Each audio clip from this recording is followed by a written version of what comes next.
Film dibuka dengan sebuah naskah yang menjelaskan jika Tower Block adalah tempat yang dibangun untuk melindungi masyarakat setelah Perang Dunia berlalu. Tempat tersebut pada mulanya dihuni oleh orang-orang baik. Namun seiring berjalannya waktu, Tower Block menjadi tempat pusat tindak kekerasan dan juga tindak kriminal. Hal itulah yang membuat pemerintah geram dan berniat untuk mengambil alih gedung. Scene lalu menunjukkan seorang pemuda yang berlari ketakutan karena dua begal sedang mengejarnya. Takut melawan karena nanti malah jadi tersangka, pemuda tersebut memutuskan untuk masuk dan meminta tolong kepada penghuni Tower Block.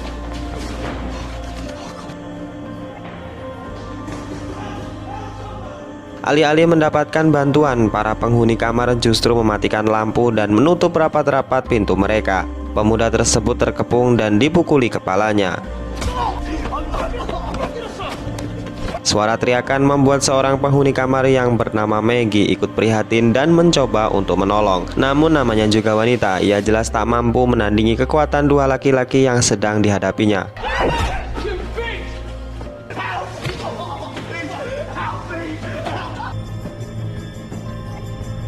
Keesokan harinya datang detektif polisi yang bernama Devlin. Ternyata pemuda malang tadi malam sudah ditemukan tewas mengenaskan di sebuah tempat.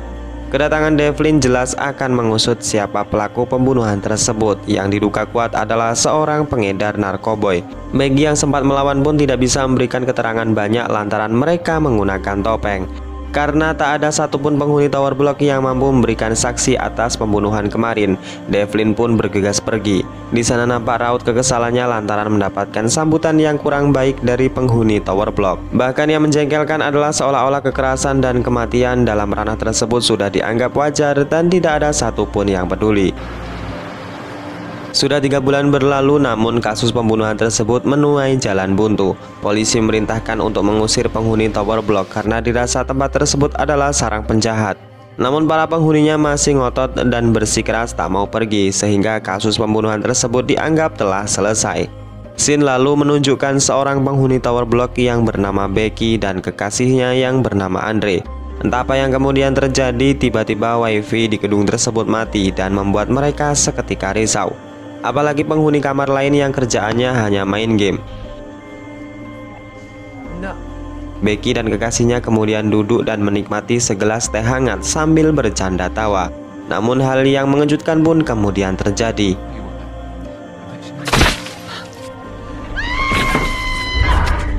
Dan kejadian selanjutnya pun sungguh di luar dugaan, di mana sniper misterius terus melancarkan aksinya meneror para penghuni gedung.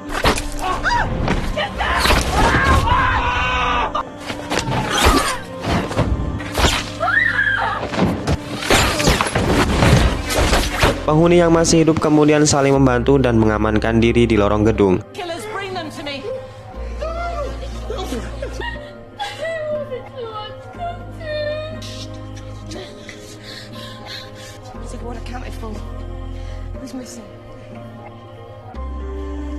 Di sana Becky dan Paul mencoba masuk ke kamar Curtis untuk memastikan keadaannya. Setelah diperiksa, Curtis ternyata masih hidup. Di sana Becky dan Paul menjelaskan situasi yang sedang mereka hadapi saat ini.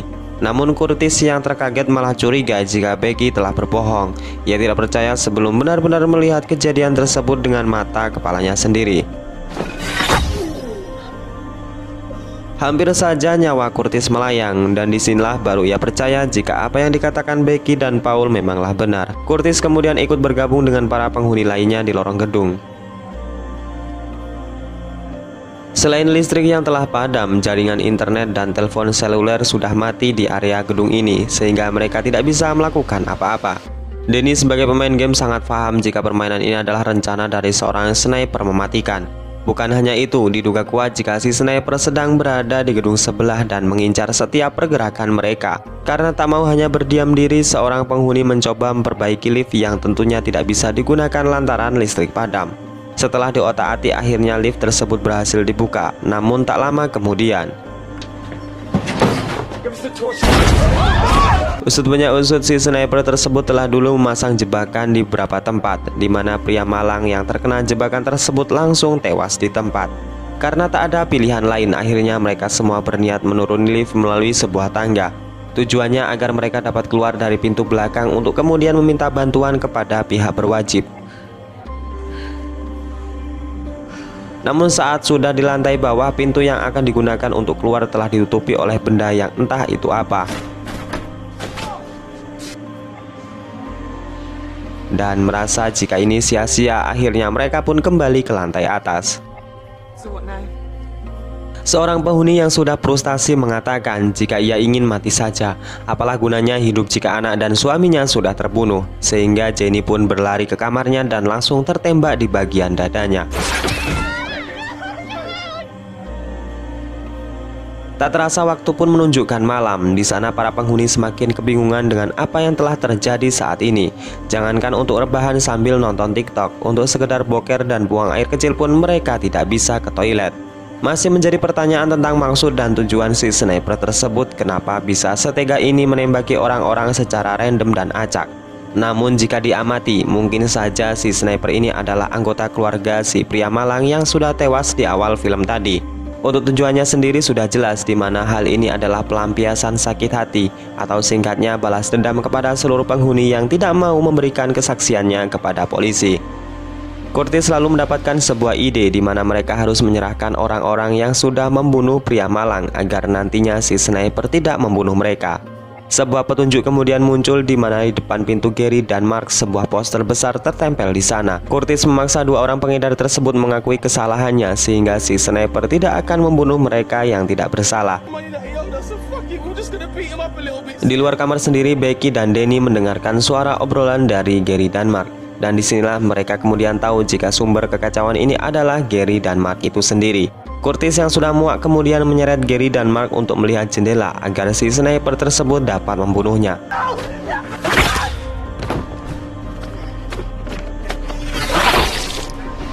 Setelah kematian Gary dan Mark, mereka sempat bingung apakah si sniper tersebut sudah puas dengan balas dendam yang dilakukan. Setelah berunding, mereka memutuskan untuk diam menunggu esok hari.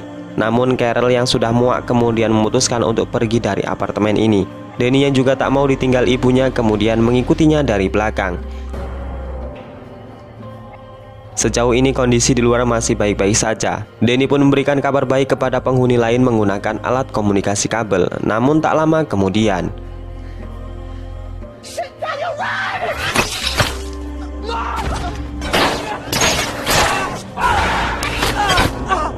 ternyata dugaan mereka adalah salah. Siapapun dia dan apapun alasannya, si sniper tak memberikan ampun bagi mereka. Dan dapat disimpulkan jika sniper ini merupakan dari pemerintah atau keamanan negara itu sendiri. Alasannya tak lain dan tak bukan karena mereka sudah bungkam dan tidak mau membantu polisi menyelesaikan kasus pembunuhan si pria malang tersebut. Sudah 2 hari lamanya para penghuni menunggu sebuah keajaiban datang. Betty yang termenung kemudian mendapatkan sebuah ide. Ia mengatakan jika menuruni gedung dari sisi jendela lain mungkin dapat berhasil. Untuk aksesnya sendiri mereka bisa menggunakan selang kebakaran dan disambung sedemikian rupa. Dalam rencana ini Paul lah yang akan menuruni gedung. Namun tak lama kemudian Violet yang mencoba membuka sebuah pintu kembali terjebak dengan permainan yang sudah sniper buat. Singkat cerita, Curtis, Betty dan juga Paul kemudian ke atap gedung. Di sana Curtis dan Betty bertugas untuk menahan selang sedangkan Paul sedikit demi sedikit menuruni gedung. Namun si sniper yang mengetahui rencana mereka kemudian mulai menembaki selang tersebut. Betty menyuruh Paul untuk segera naik kembali. Namun si sniper tak henti-hentinya menembak selang tersebut yang kemudian putus dan membuat Paul terjun bebas ke bawah gedung.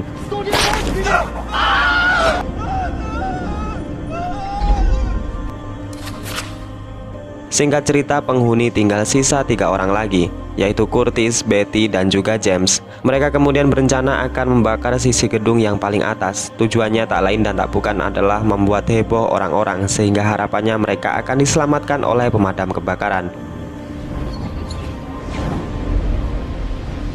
Setelah membakar beberapa kamar, Curtis kemudian mencoba menyusul Betty dan juga James yang berada di bawah. Namun apesnya saat menuruni tangga, Curtis terjatuh dan membuat kakinya patah.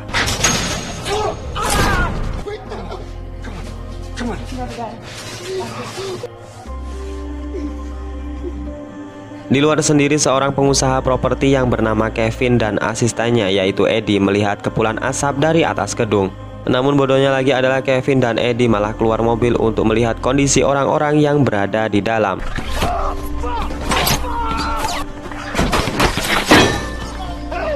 Secara mengejutkan, si sniper tersebut kemudian menyerang dan tidak memberikan ampun sehingga Kevin dan Eddie langsung tewas di tempat. Dari sini kita bisa melihat jika sosok sniper tersebut mulai turun dan menghabisi Eddie di jarak yang sangat dekat.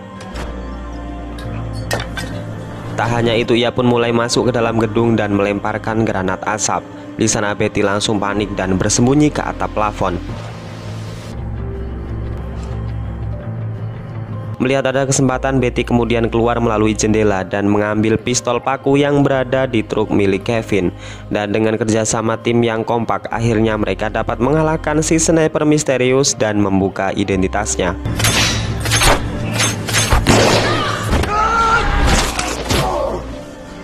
Setelah dibuka, pria tersebut tak lain dan tak bukan adalah detektif Devin, orang yang sudah merasa kecewa karena direndahkan oleh mereka semua. James yang sudah naik pitam langsung menendang Devin sampai ia pun terkapar.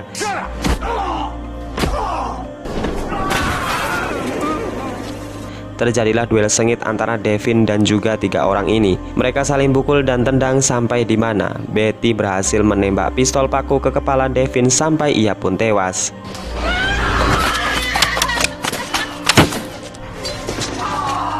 Dan di akhir cerita, James, Betty, dan juga Curtis akhirnya bisa selamat dan keluar gedung. Dan akhirnya film ini pun selesai. Oke, segitu aja guys alur cerita pada episode kali ini. Semoga kalian suka dan dapat bisa menghibur waktu kosong kalian. Saya Najak undur diri. Wassalamualaikum warahmatullahi wabarakatuh.